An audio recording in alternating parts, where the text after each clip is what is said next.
February 1st, 1979. After 15 years in exile, Ayatollah Khomeini returns to a nation on the brink of transformation. 5 million Iranians gather, breath held, hearts pounding, to witness the return of their spiritual leader.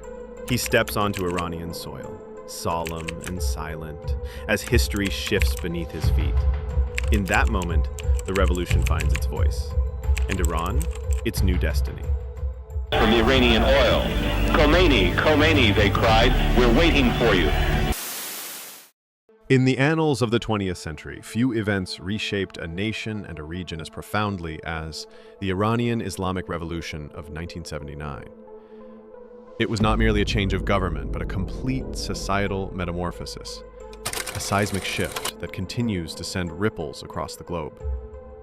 Today, we unravel the intricate tapestry of its origins, tracing the forces that led to the downfall of an ancient monarchy and the rise of a unique Islamic Republic.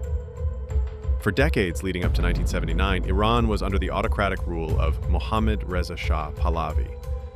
Driven by a vision of rapid modernization, he embarked on ambitious reforms, known as the White Revolution, aiming to transform Iran into a westernized economic powerhouse. Billions in oil revenue fueled massive industrialization projects and a sophisticated military. Yet beneath this veneer of progress lay deep-seated contradictions. While a small elite reaped immense benefits, the vast majority of the population, especially in rural areas, felt increasingly marginalized and impoverished. The Shah's reign was perceived as increasingly subservient to Western powers, particularly the United States, further alienating a proud and independent populace. Political dissent, no matter how minor, was brutally suppressed by the Shah's notorious secret police, the Savak, fostering an atmosphere of fear and resentment. Amidst this brewing discontent, a powerful voice emerged from exile: Ayatollah Khomeini. A revered Shia cleric, Khomeini had been exiled by the Shah in the mid-1960s for his outspoken opposition to the government's pro-Western policies and its perceived violations of Islamic principles.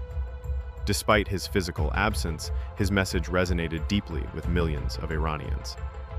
He condemned the Shah's authoritarianism, the pervasive Western influence, and the economic disparities, framing the struggle in powerful religious terms, as a fight against injustice and spiritual corruption.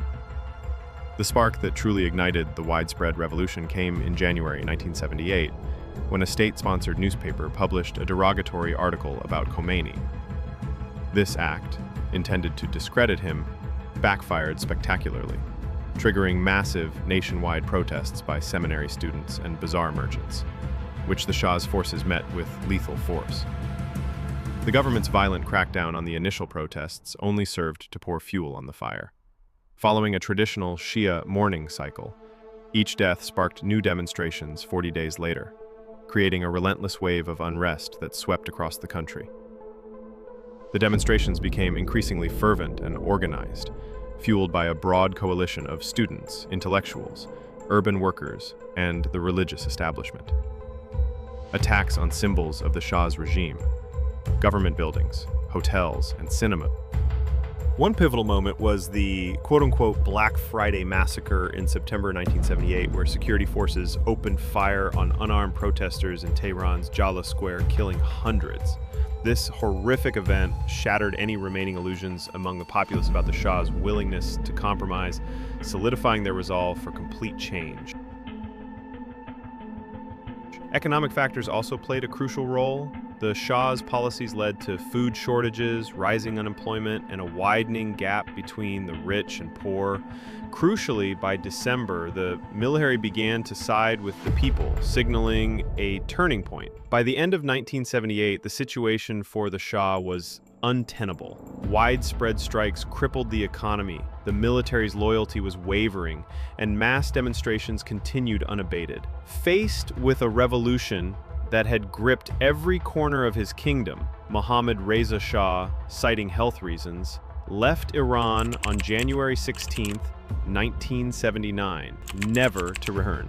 Less than a month later, on February 1st, Ayatollah Khomeini made his historic return from exile, landing in Tehran to an unprecedented welcome from millions of ecstatic Iranians. On February 11th, with the Pahlavi dynasty officially dissolved and the military declaring its neutrality, the revolution was complete. Under the charismatic leadership of Khomeini, Iran embarked on a new path, declaring itself an Islamic Republic.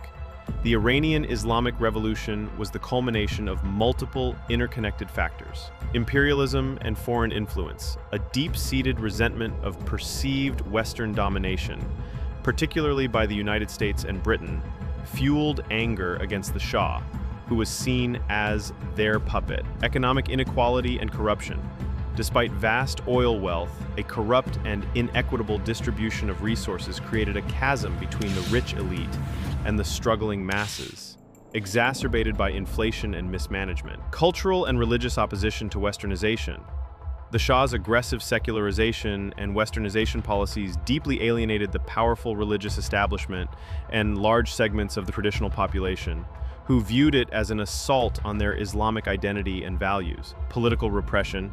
The Shah's iron-fisted rule and the brutal tactics of the Savak suppressed all forms of political dissent, leaving no outlet for grievances other than popular uprising.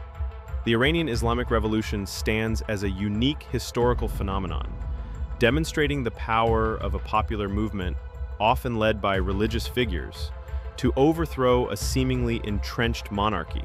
Its profound impact continues to shape not only Iran's internal dynamics, but also the complex geopolitical landscape of the Middle East and beyond, reminding us of the enduring power of historical forces.